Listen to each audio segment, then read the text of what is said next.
আলাইকুম guys, welcome to my Facebook page. কেমন আছেন সবাই? আশা করি সকলে ভালো আছেন। তো আমরা আসলাম সুন্দরপুর ঘুরতে, তো আপনারা ভিডিওটা ফুল দেখতে। তো আমরা চলে আসলাম সুন্দরপুর। তো সুন্দরপুরে পুরনো বাড়ি ঘর দেখতে চলে আসলাম। তো এই যে দেখতে পাচ্ছেন একটা বাড়ি পুরনো, তো এই সাইডেও কিন্তু আর একটা পুরনো বাড়ি আছে। তো এখানে কিন্তু একটা না, তো এর পাশেই কিন্তু আর একটা পুরনো বাড়ি আছে। তো এই যে আমি আপনাদের দেখাই, তো এটা জুম করে দেখালাম। তো এই যে এটা হলো প্রহরীদের বাড়ি। তো রাজার আমলের আগেকার পুরনো পুরনো ঘর বাড়ি। তো এবার আমি যাব ওই বাড়ির ভিতরে। তো আমি এখন সিঁড়ি থেকে উঠতে থাকি, তো আপনারা দেখতে থাকুন ফুল ভিডিওটা। তো উঠতে উঠতে এই সাইডে আপনাদের একটা জিনিস দেখাবো। তো আমি আসছি তিনজন মিলে। তো এই হলো আমার বন্ধুরা, একজন গেম খেলছে, একজন বসে আছে। তো এই বাড়ির ভিতরে কি আছে?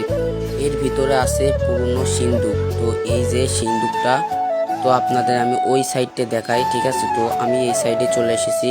তো চলে আসার পরে আমি একটু ভিডিওটা জুম করে দেখাই।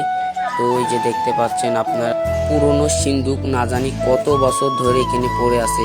তো বাড়িটা রং করেছে বলে অনেক সুন্দর লাগছে, না হলে কিন্তু বাড়িটা আগে আসলে কিন্তু অনেক ভয়ঙ্কর আর এই যে জমিদারদের বাড়ির পিছনে কিন্তু পুকুর ছিল আগে, কিন্তু ওরা কিন্তু গোসল করতো। তো সবাই ভালো থাকবেন, সুস্থ থাকবেন, আল্লাহ হাফেজ।